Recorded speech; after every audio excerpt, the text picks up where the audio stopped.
surah ke-29 Al-Ankabut ayat 45.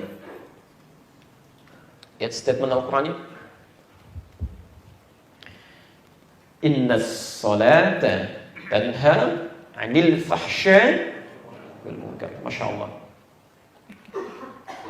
Saya berikan sedikit ya untuk memahami, membaca ayat Qur'annya sesuai dengan ilmunya. Perhatikan, saya sedikit ajarkan ilmu nahwu.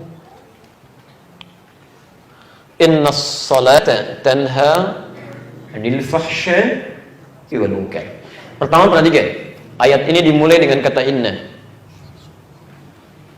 Saya terangkan di bulan lalu, kalau ada ayat Al-Quran diawali dengan huruf atau kata inna, itu artinya ayatnya tidak sekedar disampaikan informasi yang dimaksudkan, tapi kalimat ini bermakna penegasan yang menghilangkan keraguan. Diseakan-akan kalau dalam bahasa bebasnya kita akan katakan Allah menyampaikan, saya tegaskan ya, saya tegaskan, jangan ragu. Innas salat. Kedua, perhatikan, sungguh saya tegaskan, kata Allah, salat yang ditunaikan dengan benar itu. Lihat cara menerjemahkannya, bukan sesungguhnya salat, bukan. Sungguh saya tegaskan, salat yang ditunaikan dengan benar itu. Dan diawali dengan alif lam. Saya agak lambatkan sedikit. Diawali dengan alif lam. Bapak Ibu sekalian, beda kalimat dalam bahasa Arab saat diawali dengan alif lam dengan yang tidak menggunakan alif lam. Kalau kalimatnya tidak menggunakan alif lam, itu diistilahkan dengan nama nakirah, artinya umum, bebas. Jadi kalau kalimat salatnya tidak menggunakan alif lam, inna shalah, maka itu menandakan salat yang dimintakan ditunaikan secara bebas, umum saja. Mau cepat-cepat, silahkan. Mau khusyuk, boleh. Mau tidak, itu bukan pilihan. Jelas di sini? Itu inna shalah tanpa alif lam.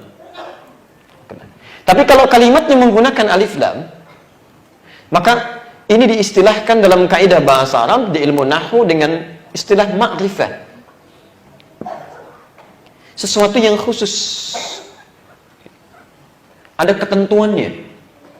Ada aturannya. Nggak bisa sembarangan. Dan silahkan cek semua kata salat dalam Al-Quran yang bermakna ibadah, ingat ya, yang bermakna ibadah, bukan bermakna doa. Semua kata salat dalam Al-Quran yang bermakna ibadah, semuanya menggunakan alif lam. Al-Baqarah ayat 3, alladzina yu'minuna bil ghaib wa yuqimunas shalah. Ayat 43, wa aqimus shalah. Ayat 45, wasta'inu bis sabri was shalah. Ayat ke-152-nya, 153-nya sampai 157. Di 153-nya jelas disebutkan, ya ayyuhalladzina amanu sta'inu bis sabri was shalah. Selalu ada alif lamnya. Dan di Al-Ankabut ayat 45, innas shalah. Sekarang perhatikan cara menerjemahkannya. Sungguh, kata Allah, saya tegaskan, salat yang ditunaikan dengan benar itu sesuai aturannya, sesuai petunjuknya, itu yang menyebabkan pelakunya tanha 'anil fahsya'i wal munkar, akan mendapat manfaat kebaikan dalam salatnya, terbebas dari dua sumber keburukan. Jadi kalau ada orang yang punya sifat dan sikap yang buruk, itu sumbernya cuma dua, kata Quran. Tidak ada yang ketiga. Satu, fahsya. Fahsya itu keburukan yang bersumber dari syahwat. Maaf ya, kata-kata yang jorok, kotor, pornografi, porno aksi, LGBT, itu fahsya. Jadi mustahil ada orang sholat bisa berkata kotor, itu mustahil. Kalau ada orang sholat, kalau ada orang yang tidak sholat mencela orang lain, kata-katanya kotor misalnya, kosakatanya tidak elok, itu dia karena nggak sholat, tidak sholat. Tapi yang jadi masalah, kalau ada orang yang sholat, lisannya masih kotor, pasti ada yang salah dalam sholatnya.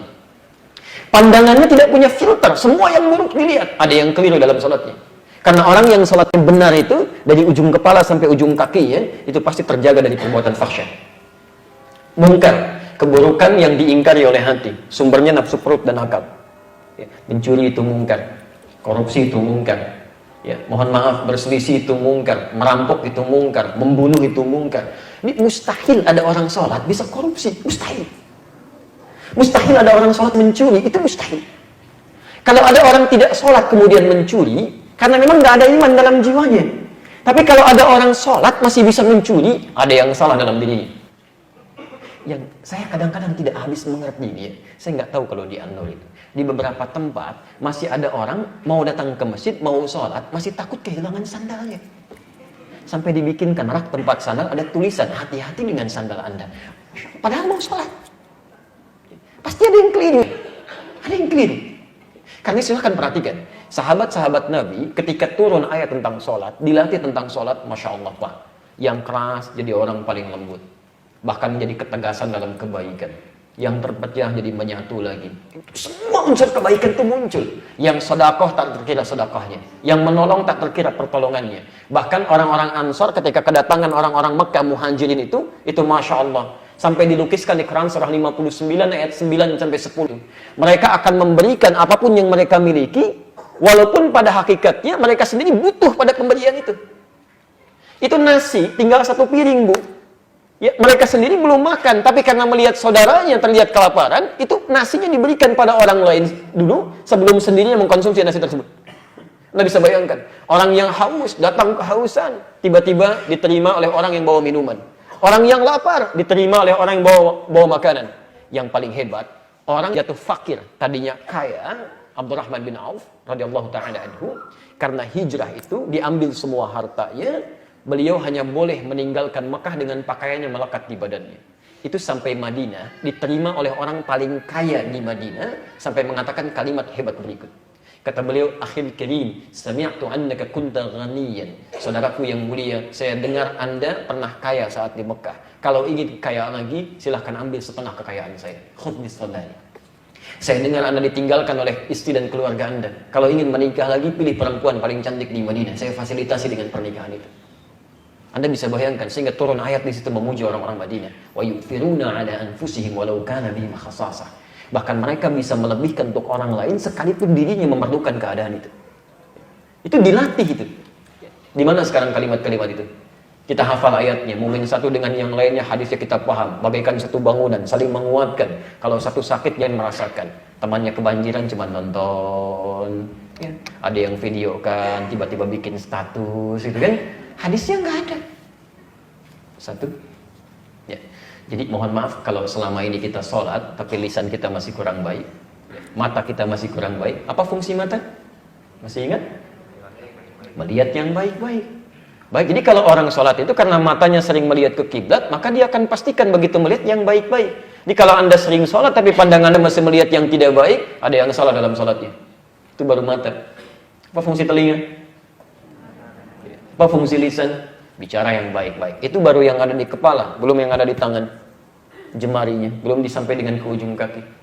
Coba lihat tiap hari ya, pastikan sekujur tubuh kita yang akan bicara dan ditanya itu semuanya baik. Cek ya, dari kepala, kemudian turun ke tangan, pundak, ke lutut, kaki. Kepala, pundak, lutut, kaki.